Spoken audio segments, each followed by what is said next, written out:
Hey guys, it is day 2, or shall I just go like 2? I've come back from a really long walk. The walk was more than an hour. Yeah, I feel pretty walled. I just did a ketone and glucose test, and I expected my glucose to be lower because I feel like I've hit that wall. But actually, it's quite high. It's 4.3 millimoles. And my ketones have also gone up 1.6, which means that my glucose ketone index is now at 2.7, which means I'm in a highly therapeutic level of ketosis. And my Dr. Boz autophagy ratio was 48. One moment. Yep, 48.4, which according to her is in weight loss zone. But I don't know. Her standards seem to be a lot tougher. She says I might get autophagy. I seriously think I'm getting autophagy at this point. I feel like clean.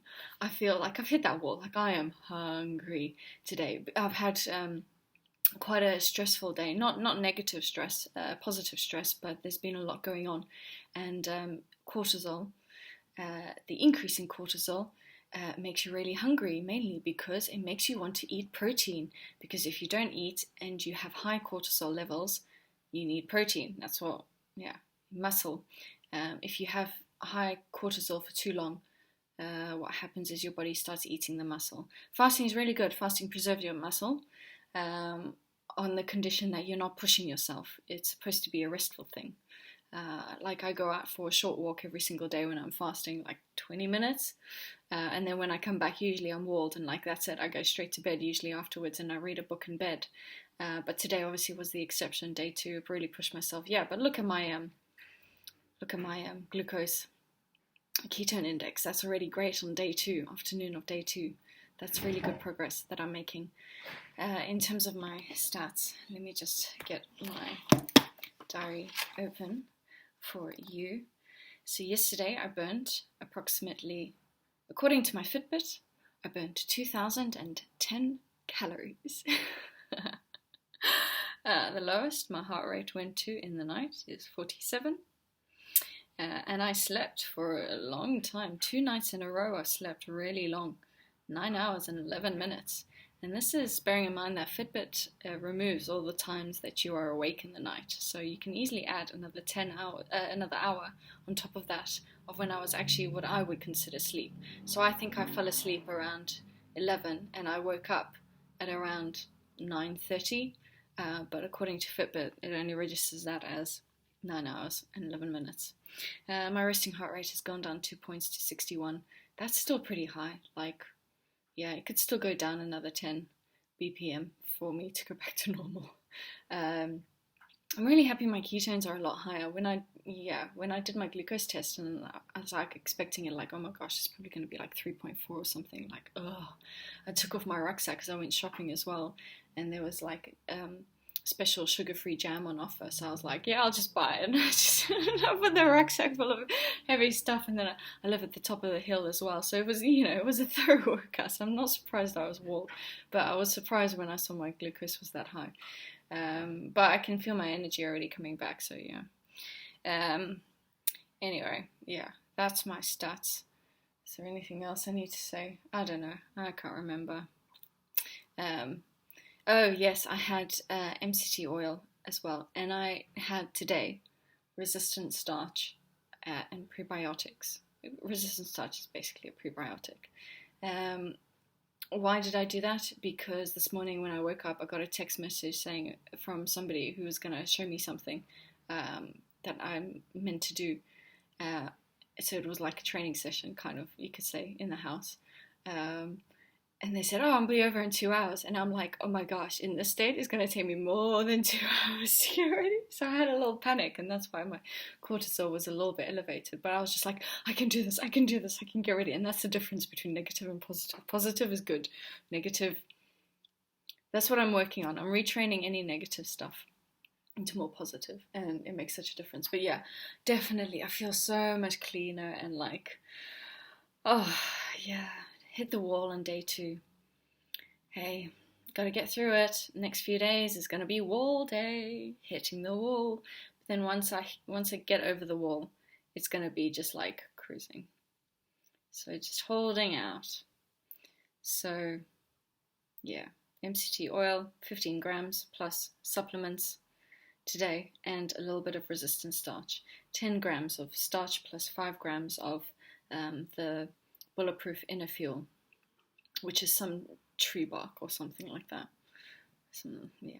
It feeds all the bacteria in your gut, because basically when you're fasting, the gut in your bacteria basically starts to die because it's not being fed, and that can also make you, that can add to the grogginess, that can add to the feeling of crapness.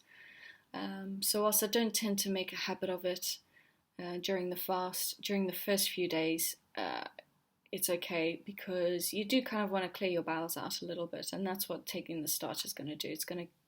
You will have bowel movements anyway when you're fasting. I did when I did my strict pure water fast with nothing, and I still had bowel movements, but it was, you just feel groggy because, this taking resistant starch just helps ease everything along. Now that I've cleared all the fun, dirty facts, let's go on to something a bit more fun. Did you know that, I'm just going to read it here, laughing is one of the best things you can do to cheer yourself up? And let's say, hold on, skipping ahead. If you're ever in physical pain, laughing can help. Apparently, watching funny videos can increase your pain tolerance. And there's loads of benefits for it. It's referred to as internal jogging, internal jogging for yourself, because it's got a similar effect as exercise on the heart rate. It can enhance your immune system, helps your muscles with relaxation, helps you reduce blood pressure. Those people who laughed every day were less likely to have heart disease. It's just like there's so many benefits here. I'm not going to read them all, but it's incredible. And someone who studies laughter is called a gelatologist. That's a cool name. Yeah, so that's my fun fact for the day. Laughter is known as cheap medicine. Basically, it's really, really good for you. Laughing like 100 times a day or something is equivalent to like 10 minutes of rowing or something like that. It's like, benefits are serious. Yeah. And you don't need to be watching something funny or anything to laugh. Like, apparently, you can just laugh. And apparently, that effect is also good for you.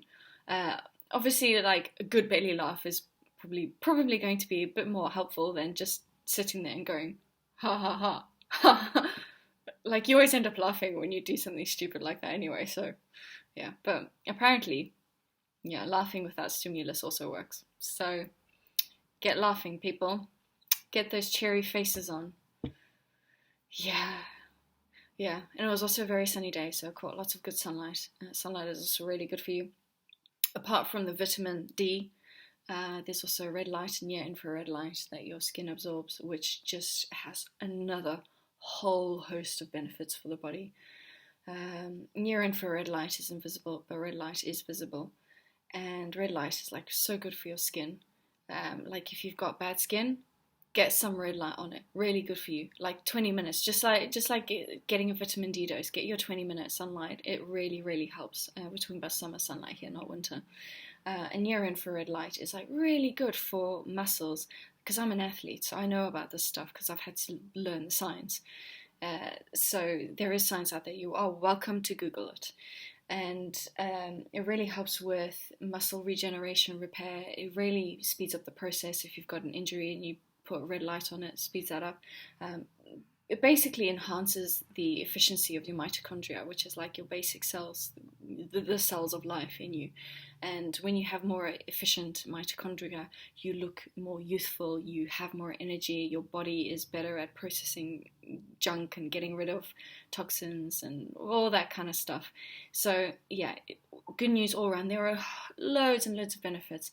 Red light and near infrared light is like hormesis for the body. Hormesis is a term that you, like exercise is hormesis. Basically what that means is it's a strain for you, but it's a healthy strain. For example, exercise is hard work for your body, but it's good hard work because it forces your body to become more efficient, because your body goes, this is hard work, I need to clean up my junk, I need to become better at doing this so it doesn't hurt so much. So that's why exercise is good for you, because like your body like goes, I need to become better. So red light and near infrared light does the same thing for your body, which is why there should be there's a limit for how much you can have. Like you shouldn't be in the sun like all day every single day, because that's not good for you, we all know that. But every single day a little bit, like every single day you should exercise, but that doesn't mean you need to go around a marathon every single day. You know, there's healthy and then there's overkill.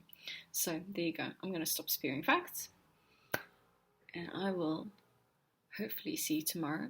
I'm going to go do my studies now that I've come back from my walk, and I'm going to listen to some good music. I'm going to then go and watch a movie. I'm just going to like plow through the day and get as much done, and then tuck up into bed, turn on my electric blanket as I like, you know, because when you're fasting, it's just so nice to go into a warm bed.